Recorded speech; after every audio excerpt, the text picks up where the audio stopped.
बिस्मिल्लाहिर्रहमानिर्रहीम अस्सलाम वालेकुम फ्रेंड्स। आज मैं आपके साथ एक बहुत ही मज़ेदार ब्रेकफास्ट की रेसिपी शेयर करने वाली हूँ और ये मज़ेदार होने के साथ साथ बहुत ज़्यादा हेल्दी भी हैं, क्योंकि आपके सामने बहुत सारी सब्जियां हम इसमें इस्तेमाल करने वाले हैं। अंदर से बहुत ही चटपटे और बाहर से बहुत ज़्यादा क्रिस्पी ये कोरियन टोस्ट कैसे बनेंगे तो जानते हैं इस रेसिपी में। एक यहाँ पे फ्राई पैन चूल्हे पर चढ़ा दिया और इसमें मैंने 1 चाय का चम्मच मक्खन और 1 ही खाने का चम्मच जो है साथ शामिल कर दिया कुकिंग ऑयल। आप चाहें तो खाली मक्खन ले लें और चाहें तो खाली ऑयल का इस्तेमाल कर सकते हैं। जब ये गर्म हो जाएगा तो आधा चाय का चम्मच इसमें शामिल कर दूंगी लहसुन पिसा हुआ। ये मैंने फ्रेश पीस के शामिल किया और फ्रेश जो लहसुन का इस्तेमाल है ना खानों में, उसका टेस्ट बहुत ज़्यादा मज़ेदार आता है। तो लहसुन को थोड़ी देर के लिए हमने फ्राई करना है अच्छी सी खुशबू आने तक, और जैसे ही इसमें से अच्छी सी खुशबू आने लगेगी तो इसमें शामिल कर दूंगी मैं हरी मिर्चें। तकरीबन 5 से 7 हरी मिर्चें लेके बारीक काट के ये मैंने इसमें शामिल कर दिया। हरी मिर्चें जो हैं वो मैंने 2 जगहों पे इस्तेमाल की हैं, भी एक स्टार्ट में भी और बाद में भी इनका इस्तेमाल किया था। तो हरी मिर्चों का जो फ्लेवर है ना वो इन टोस्ट में बहुत ज़्यादा मज़ेदार आने वाला है। तो हरी मिर्चें थोड़ी देर फ्राई करने के बाद यहाँ पे एक गाजर, एक शिमला मिर्च और आधा कप के करीब मैंने बंद गोभी बारीक कटी हुई शामिल कर दी है। सब्जियां जो हैं यहाँ पे हमने थोड़ी देर के लिए इनको फ्राई करना है, इतना कि हल्की सी सॉफ्ट हो जाए, बहुत ज़्यादा हमने गलाना नहीं है। चूल्हे की आंच मैंने तेज़ रखी हुई है और तेज़ आग पे तकरीबन 1 मिनट तक मैंने इनको फ्राई करना है। उसके बाद यहाँ पे अब हमने कुछ फ्लेवर शामिल करने हैं इसमें। तो 1 खाने का चम्मच मैंने चिली सॉस शामिल की है, 1 खाने का चम्मच सोया सॉस शामिल किया इसमें। इसके साथ साथ तकरीबन आधा चाय का चम्मच मैंने नमक शामिल किया है और 1 चाय का चम्मच कुटी हुई काली मिर्च मैंने शामिल किया। बस ये कुछ मसाले जाएंगे और बहुत ज़्यादा इसमें मसालों का इस्तेमाल नहीं होगा, लेकिन टेस्ट में ये बहुत ही मज़ेदार कोरियन टोस्ट जो है ये बन के तैयार होते हैं। तो अच्छे से मिक्स करेंगे और अब यहाँ पे चूल्हा मैंने बंद कर दिया है। चूल्हे को बंद करने के बाद मैंने इसको ठंडा अच्छे से कर लेना है, उसके बाद नेक्स्ट स्टेप करते हैं। तो दूसरी तरफ मैंने तकरीबन 3 बड़े साइज़ के आलू लेके नमक डाल के उबाल लिया था और इनको ठंडा कर लिया था। अब यहाँ पे मैंने इस तरीके से मैश करना है जैसे हम आलू के समोसे बनाते हुए मैश करते हैं ना, थोड़े थोड़े चंक्स आलू के रहने देते हैं, इस तरीके से यहाँ पे मैंने आलू को मैश करना है। मैशर की मदद से मैश नहीं करेंगे बल्कि हाथों की मदद से इस तरीके से मोटा मोटा सा मैं मैश कर लूँगी। साथ ही साथ एक मीडियम साइज़ की चॉप की हुई प्याज और तकरीबन 3 से 4 खाने के चम्मच हरा धनिया मैंने इसमें शामिल किया है और ये पकी हुई सब्जियाँ मैंने इसमें साथ ही शामिल करनी है। और इसके साथ साथ इन टोस्ट को ना मज़ीद हेल्दी बनाने के लिए मैंने 2 उबले हुए अंडे लेके इस तरीके से इनको भी मोटा मोटा सा चॉप कर लेना है, ये मैं इसमें शामिल कर दूंगी। अंडे उबले हुए शामिल करने के बाद इस फिलिंग को मज़ीद क्रीमी और मज़ेदार बनाने के लिए तकरीबन 1/4 कप के करीब मैं शामिल कर रही हूँ इसमें मेयोनीज़ का। मेयोनीज़ स्टार्ट में तकरीबन 3 खाने के चम्मच मैंने शामिल की थी, बाद में मैंने मज़ीद मुझे कम लग रही थी तो 2 से 3 खाने के चम्मच शामिल की थी। तो यहाँ पे मेयोनीज़ का इस्तेमाल इतना करना है कि ये जो मिक्सचर है ना ये बड़ा अच्छा सा क्रिस्पी हो जाए।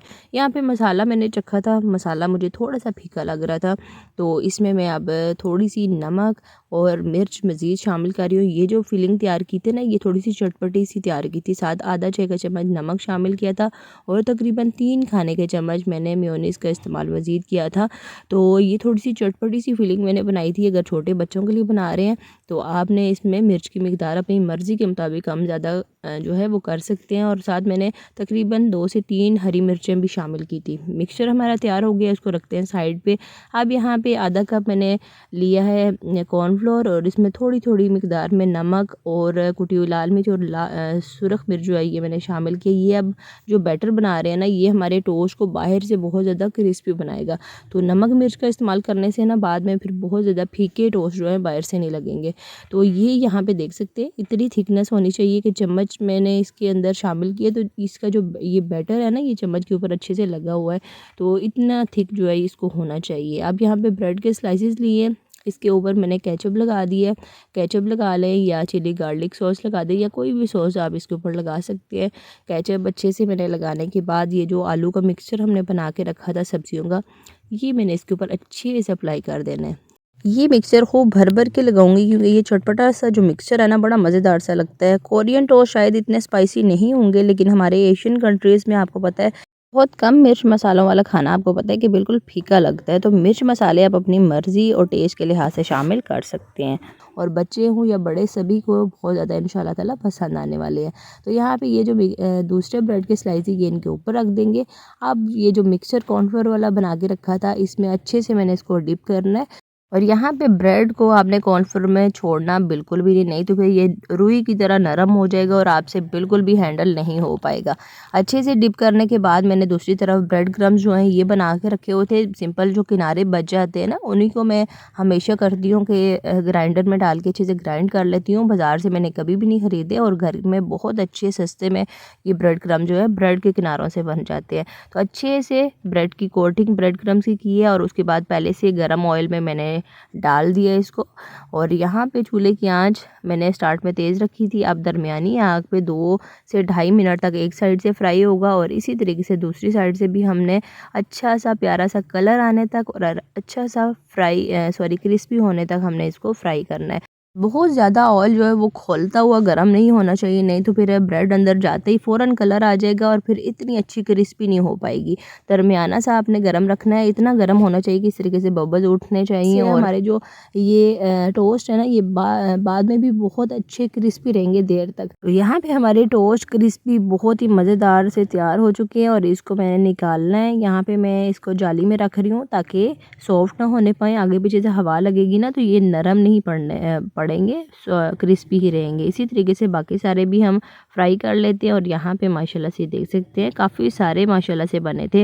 अभी मैं आपको 3-4 बना के सिर्फ दिखा रही हूँ और यहाँ पे मैं आप कटिंग करके दिखाती हूँ। तो ये देख सकते हैं माशाल्लाह से बहुत ही मज़ेदार सी अंदर की चटपटी सी फीलिंग है और बाहर से बहुत ही क्रिस्पी स्नैक्स है हमारे।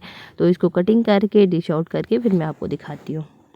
तो माशाल्लाह से मैंने इसको प्लेट आउट कर दिया और ये देख सकते हैं इसकी फ़ाइनल लुक बहुत ही मज़े के, बहुत ही क्रिस्पी। इसकी जो कटिंग है वो आप अपनी मर्ज़ी के मुताबिक किसी भी शेप में कर सकते हैं। और ये देख सकते हैं करीब से।